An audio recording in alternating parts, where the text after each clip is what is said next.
isang TV5 kapatid show, tinalo ang kilalang GMA Kapuso Show. TV5, isang linggo na namang nag-trending. 46th anniversary ng Itbulaga, inaabangan na. Talaga namang marami na nga ang mga nag-aabang, kung anong pasabog nga kaya, ang inihanda ng Itbulaga sa kanilang 46th anniversary ngayong July 30. Na matatandang napanood na nga ang pa-teaser ng Itbulaga patungkol dito, para sa kanilang 46th anniversary.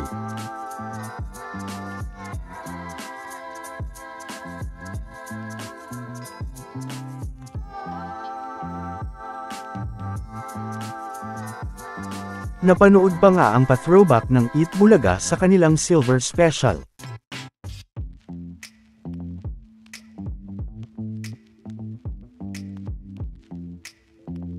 At ang isa pa nilang FB post, na patungkol naman nga sa pag-abot ng Itbulaga sa Golden Anniversary nila, o sa 50th Anniversary ng Itbulaga.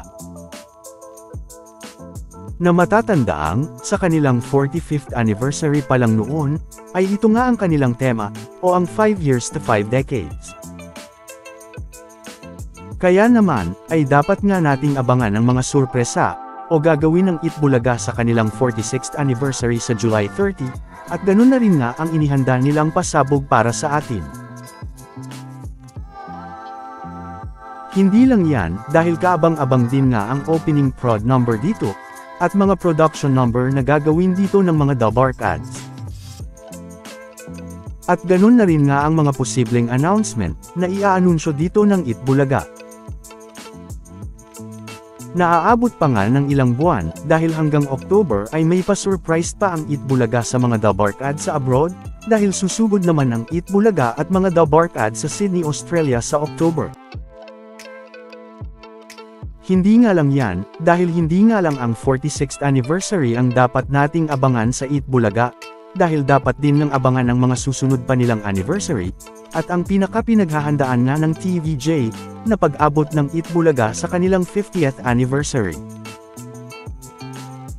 Samantala, isang linggo na naman nang nag-trending ang TV5, at ang bago nitong show na napapanood sa primetime primera, na Seducing Drake Palma. Na matatandang ang mutya ng Section E pa lang noon, mula nga nang magsimula, at hanggang sa natapos mapanood sa TV5, ay talaga namang tuloy-tuloy na nag-trending. Pero, ngayon nga, ay ang pumalit sa ang mutya ng Section E na Seducing Drake Palma, ay talaga namang hindi din nagpatalo sa lakas, dahil sa pilot episode nga nito noong Lunes July 21, hanggang noong Biyernes July 25, ay talaga namang sunod-sunod at tuloy-tuloy itong nag-trending.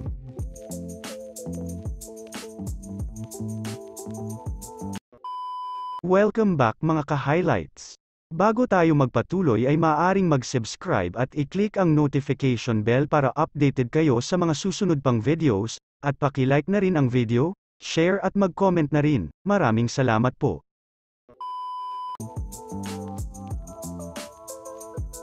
Sa katunayan nga, ay noong nagsimula itong mapanood sa TV5 noong Lunes July 21, ay makikita ngang nag-trending ito, at makikita ngang nasa number 7 at number 8 trending list ito, o yung SDP Squad on TV5 sa number 7 trending list, at ang Seducing Drake Palma TV5 sa number 8 trending list. Noong Martes naman July 22, ay makikita namang nasa number 22 trending list ang SDP Squad on TV5, o ang Seducing Drake Palma Squad on TV5, at nasa number 24 trending list naman ang Seducing Drake Palma TV5. Noong Miyerkules naman July 23, ay nasa number 17 trending list naman ang SDP Squad on TV5, at nasa number 19 trending list naman ang Seducing Drake Palma TV5.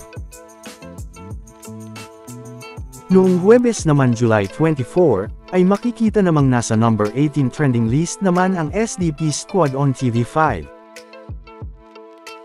At hindi pa nga natapos dyan, dahil noong Biyernes naman July 25, ay umabot naman ito sa number 4 trending list, o ang SDP Love and Lies. Na kung saan, ay makikita ngang isang linggo nga itong nag-trending, mula Lunes July 21, at hanggang noong Biyernes July 25. Na hindi na nga nakakagulat dahil kahit nga noong hindi pa nga ito napapanood sa TV5, at sa Viva One app pa lang, ay talaga namang nag-trending na nga ito. Na paniguradong magiging trending din nga, sa mga susunod pang mga araw. Hindi nga lang yan, dahil 2 araw pang ang naungusan ng sedusang Drake Palma sa pagiging trending, ang isang kilalang show ng GMA7, na Sangre.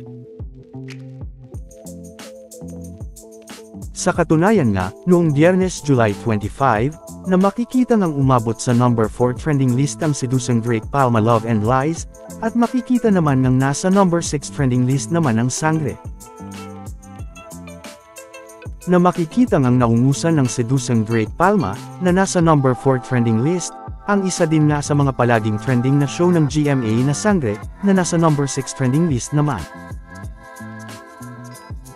Hindi nga lang yan, dahil umabot pa nga yan ng hanggang Sabado July 26, 11:40 AM, na makikita ngang nasa number 8 trending list ang sedusang Drake Palma, at makikita namang lumayo ang Sangre, na kung saan, ay nasa number 41 trending list na nga ito. Natandaan, na nasa parehong oras at cup list ito, mula number 1 at hanggang number 50 trending list. Na kahit nga hindi magkatapat ang show na ito ng GMA7 at TV5, o hindi magkalaban sa time slot, ay ang dalawang show nga na ito ang palaging naglalaban sa pagiging trending sa araw-araw, magmula nang natapos ang mutya ng Section E.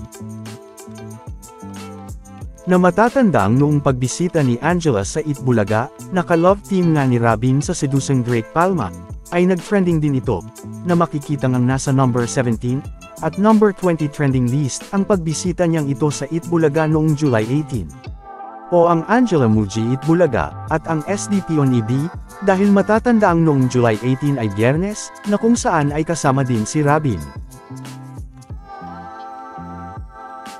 Kaya naman, ay hindi nga lang ang pagbisita ni Angela ang nag-trending noon, kundi maging ang sedusang Drake Palma on EB, dahil nasa Itbulaga din noon si Robin bilang The Bark Ads.